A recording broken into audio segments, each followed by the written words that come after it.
In today's video, gagawa tayo ng chicken afritada with grated cheese. Welcome guys to my kitchen. This is Kitchen Nurse Tari on duty, ang inyong nurse sa kusina. Intro, pasok!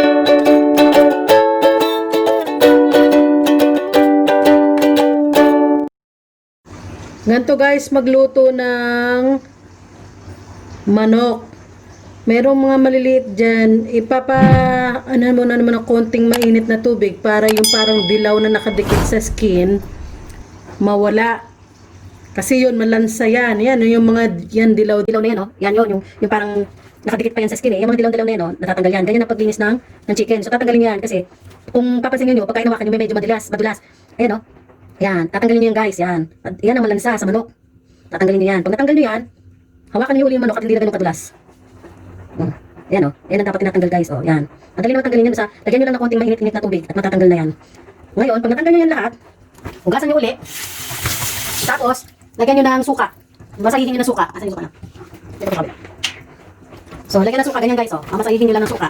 Kasi, para mabawasan yung tinatawag ng sa manok. Kasi may natural na E. coli ang manok. Pag ang E. coli sa mga manok, pag naka-ingest yan ng tao, magkukos yan ng sakit, diarrhea, vomiting sa tao. Yan ang E. coli, present yan sa manok. Kapag hindi malinis ang pagkakaluto ng manok o yung E. coli hindi gaano namatay at na-ingest ng tao na kain, yun ang magkukos ng DNV, diarrhea and vomiting. DNV dito yung tawag sa amin. Yan. Tapos syempre suka, meron din siyang antibacterial properties. Kahit pa paano nakakalis siya ng kung anong mga bakterya meron. Tapos lalagyan nyo din ng asin.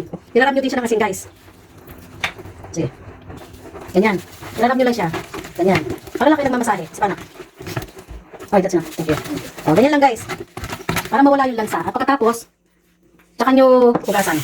Mauna ang ating unang ingredients ay chicken. So, winash na yan ng asin at suka at lahat na para hindi malansa. Tapos, dito sa kabilang, sa right side is chopped tomato. Oh, sorry, potato. Bell pepper. Gusto ko maraming bell pepper kasi minsan yan lang ang kinakain ko. Tapos, carrots.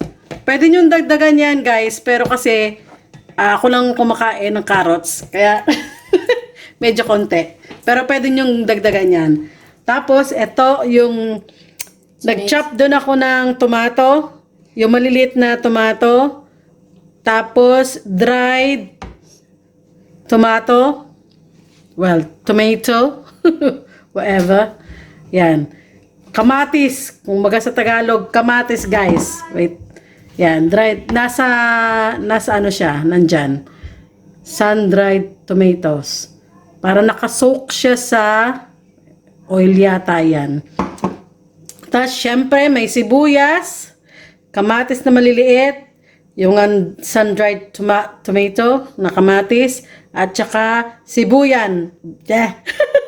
Sibuyas. Maraming sibuyas, guys. Okay? Yan ang sikreto ng para maging masarap ang inyong niluluto. Maraming sibuyas, maraming bawang. Yan ang the best. Tapos dito, lalagyan din natin ng green peas. Ito ay hindi to yung nasa can. So ito fresh siya. Frozen siya actually. Tapos lalagyan natin sa dulo ng mozzarella, grated mozzarella. Pero last na yan. Tapos, meron ako nabili, grated cheese. Sa huli na rin yan, guys. Pang ano to pang lasagna sana. O pang spaghetti sa toppings. Pero, masarap din siyang ilagay dyan, guys. Okay? So, let's start.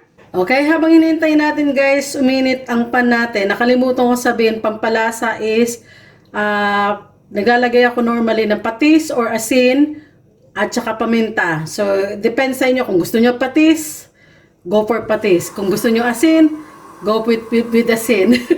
So, it's your choice na guys. Okay? So, mainit na ang pan.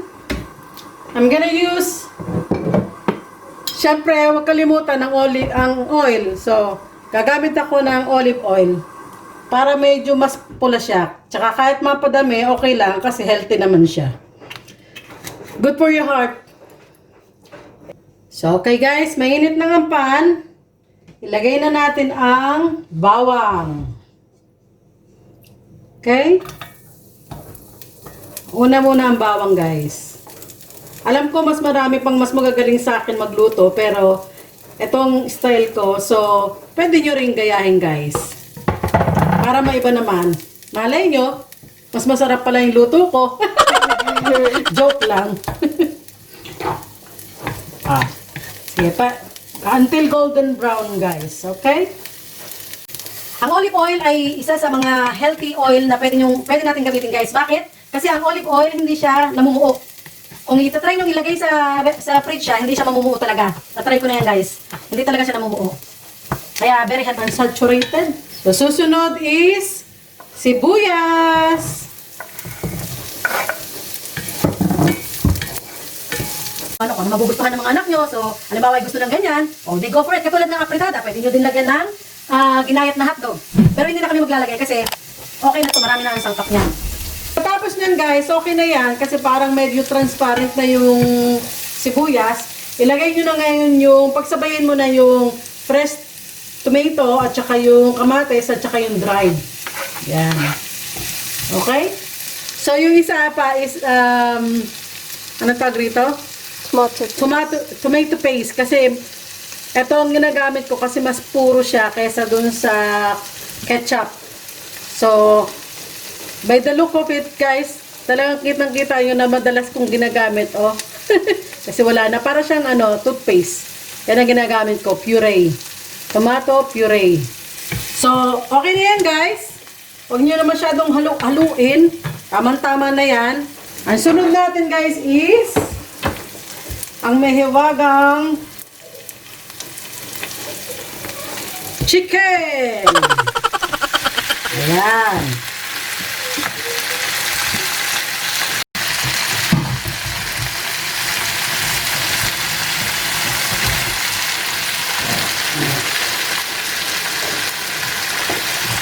So, ganyan guys. Halu-haluin nyo lang yan. Para even yung kanyang pagkaluto. Yan. Ganyan. So, ngayon guys, habang pinapakuluan nyo yan, medium heat lang siya. Lagyan nyo na rin siya ng pepper sa ibabaw. Ako ganyan maglagay ng pepper kasi gusto ko maraming pepper. Tapos, konting asin. So, takpan muna natin guys. Leave for 5 minutes, pero medium heat lang.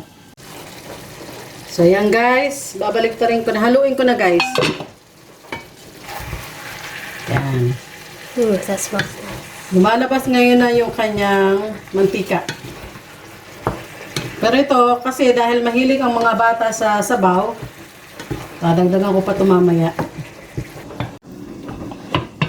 Okay guys, tignan ulit natin. Wow, yan. Lumabas na yung kanyang tubig guys. Oh. Lumabas na yung tubig ng chicken. So kahit minsan hindi mo nalalagyan ng tubig yan, okay na yan. Pero dahil nga ang mga bata gusto nila masabaw, dadagdagan ko pa yun mamaya. So lagyan ko na siya ng paste. Lagyan ko na siya ng toothpaste, guys. Lagyan ko na siya ng potato. Potato? Potato before tomato. Yan, No, tomato paste. Yan. Wala na. Ubus na. Sagad na, guys. Oh, wala na. Pwede na itapon yan. Oh, tibili na lang bago. Sagaran, guys. Kasi sayang yan. Oh. Oh, yan. Till last bit. Ngayon, lalagyan ko na ngayon siya ng patis.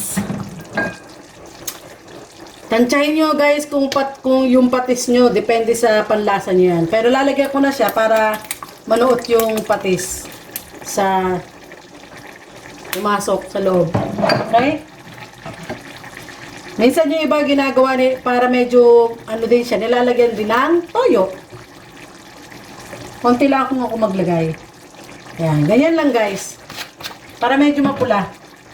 Lalagyan ko na siya ng tubig, konting tubig. Para dumami yung tubig ko kasi gusto nila madaming tubig. Pero kung prepare nyo walang gaano sabaw na medyo dry, pwede na yan, huwag nyo nang lagyan ng tubig. Lipunin natin siya guys for maybe 8 to 10 minutes. Reveal! Oh, lovely na! wow! So, halo-halo. Oh, masarap. Oh, mahulog pa.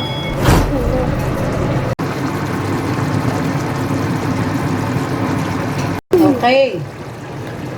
Tingnan natin kung malambot na. Ayan guys, malambot na siya. So, lagay na natin yung patatas. Handaan, baka tumalsik. Ayan. Potato, tomato. So, nilagay ko na guys yung bell pepper. At ngayon, lalagay ko na tong grated cheese, dried grated cheese. Sa ibabaw lang. Ano lang yan, pampalasa lang din, pampadagdag ng lasa. Yan. And then, takpan ulit. Pagka lumabot na yung patatas, pwede na i-turn off ng heat. Okay guys, let's see. Wow! Yum! Luto na ang ating chicken afritada with grated cheese. Yummy! Kain na tayo guys! Here's the list of ingredients, guys. Don't forget to subscribe.